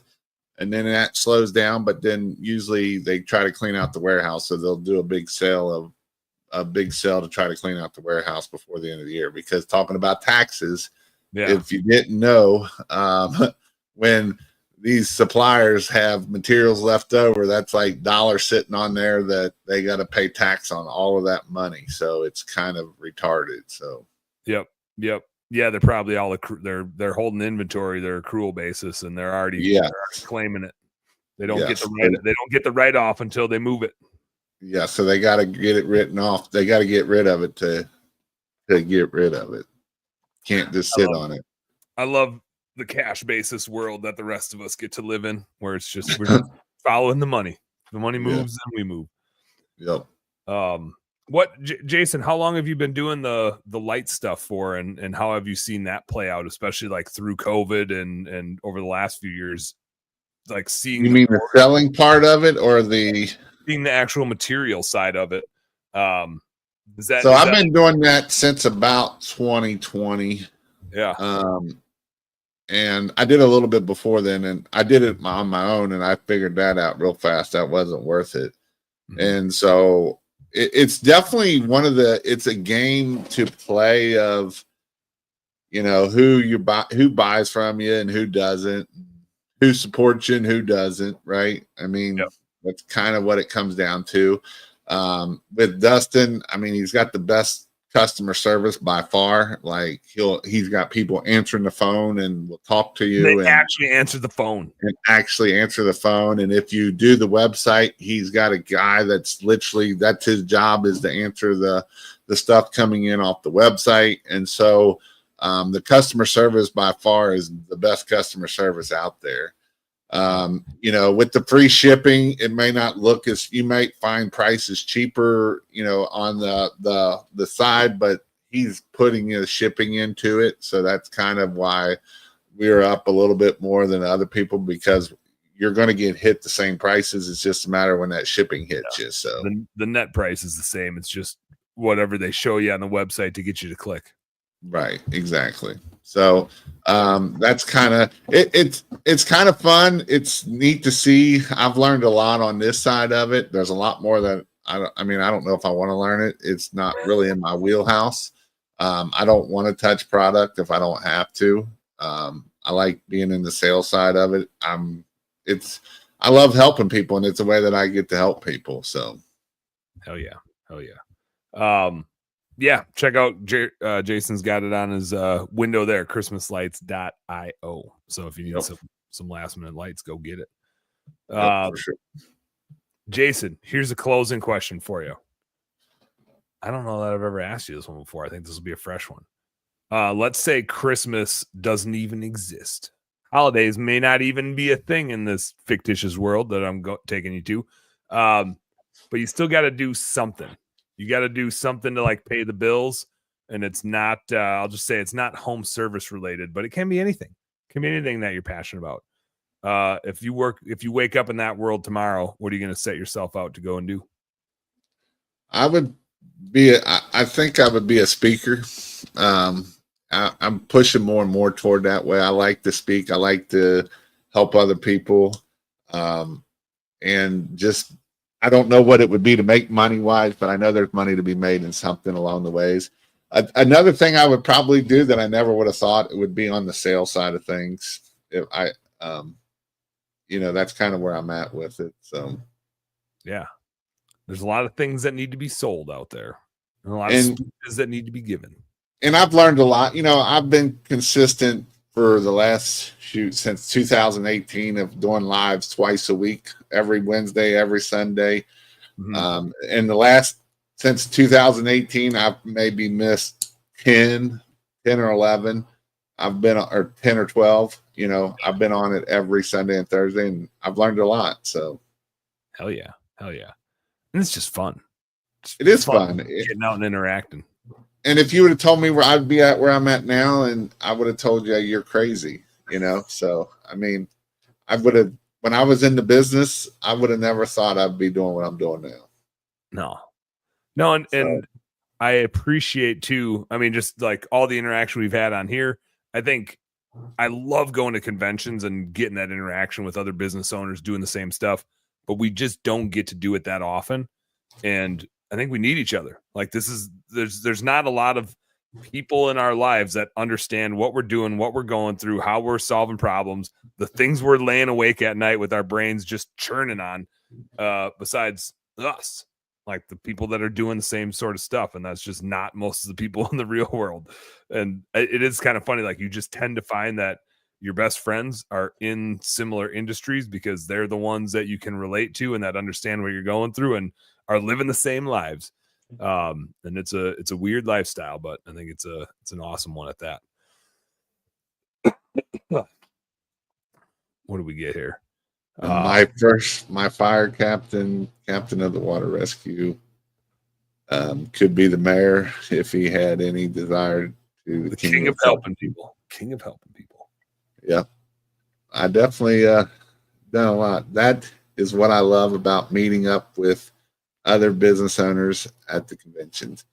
And that's the thing I love about Paul is he's the one that taught me. He's the one kind of taught me about going. He's very successful. He's got multiple businesses and doing very well for himself. And to see that he still goes to conventions to meet people. And I met him probably, I think it's been 4 or 5 years ago now. But I call him. He's one of my good friends that I call him up when I need things. Asking questions, bounce things off, and I know he's going to shoot me straight. So that's the thing about when you go to conventions, when you meet people, that's the cool thing about it. Yeah, there's no substitute for it. Like that's where you get your best relationships and the most trust built up with who's, like you said, who shoots you straight. There's a lot, if you're just looking at social media and the people posting random questions and even more random answers, like it's just hard to know who's shooting you straight unless you already know who they are. And that's usually find out who they are when you meet them at a convention. Right. And then who you're going to with whatever questions. And there's just no substitute for it. Like this is fun, right? You get to know Jason and I, but we don't get to know all you guys. And so it's super fun to be able to see everybody. And what's really fun is they know more about us than we know about ourselves, because they'll be like, you remember that time you talked about this, this, and this? And you're like, yeah, kind of. Yeah. Which episode was that on? I feel like I either say that all the time or no, I don't remember saying that at all. Are you sure that was me? Sounds like something I would say, though. I don't doubt it one bit. It is weird when people come up to you and like they know you, but you don't know them, and they know that you don't know them. And so there's this weird like interaction of like, what's up? Like you like want to be like, especially like I'm extroverted as shit. So I'm just like, yeah, what's up? Hey, dude, right? Because and they're like, you remember me? I measured good with that. And it's like, yeah, I don't know. There's just hundreds of people, but I'm so glad you came up to say hi. Here's a bush light, because I usually have bush lights with me. Let's chat. But that's just like my favorite thing is just when somebody recognizes you and wants to come and BS with you. It's like, yeah, come and BS. Let me enjoy that. So I'm looking forward to it. What's your next convention? What's your next training thing? Where are you headed to soonest? It might be looking like we'll be heading to Fredericksburg, Virginia for advanced training in maybe March. I'm probably going to put out some pressure washing stuff. I like to find something down in the South because I hate cold weather. And if I can get anytime I can go to Florida in the South, I love it. So that's what I'm trying to do. So. Hell yeah. I think the first one I have on my agenda is Home Service Workshop, late Feb, early March. I'll be there yapping it up for that one. Paul's being all nice to you. He said Jason is as genuine and straightforward as they come. I'd second that.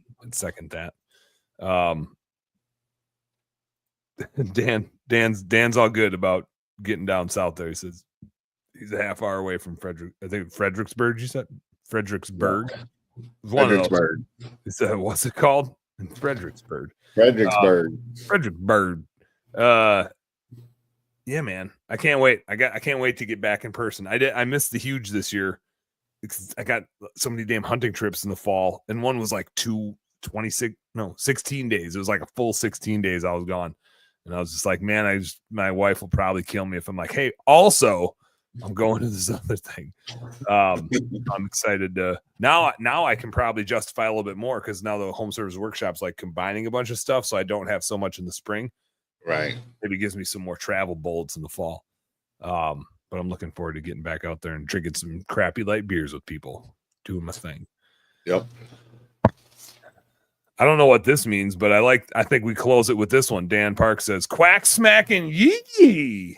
Sounds good. That sounds pretty damn good to me. Yep. Jason, so good catching up with you, man. You too, Dan. It's been too freaking long, dude. Got to get together in person. Got to do it in person. For sure. But thanks for coming on and hanging out. And since we're on your channel too, thanks for having me on your show. Well, you were on my show. Double dip that one. And we made it work. That's the best part of it all because we didn't know if it was going to work at first. I'm just surprised you trusted me because now I can go live on your channel anytime I want. Maybe I'll see you live and I'll just come in. I'll just be like, what's up? What's up? Yeah. I got to give a shout out to Service Monster. I have said over the last few weeks on my show, really last few months, like, hey, make sure you have a CRM. If you have one that's not working for you, check out Service Monster. We use it in our business in Minneapolis. We love it. If you don't have a CRM, go get a CRM for the love of Jesus. Like, you need a CRM to run a home service business.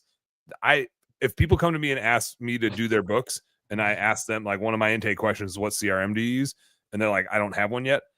I'm like, you need to get a CRM before we even start doing your bookkeeping.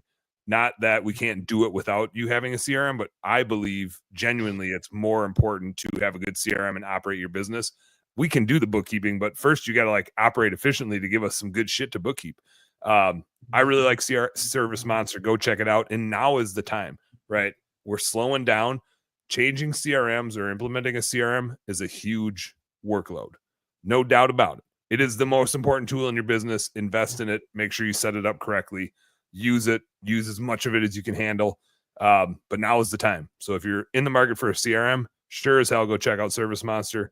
I got QR codes all over. There's one up here. There's one down in the corner down there. Go get it. Scope it out. And if you like it, start implementing it now so that it's ready to go as you pick up steam in the springtime. What do you think about that, Jason Geiman? I agree 100%. If you don't have a CRM, that's the first thing you need to get. Get it. Run your business like a business. Right. We'll close out on that.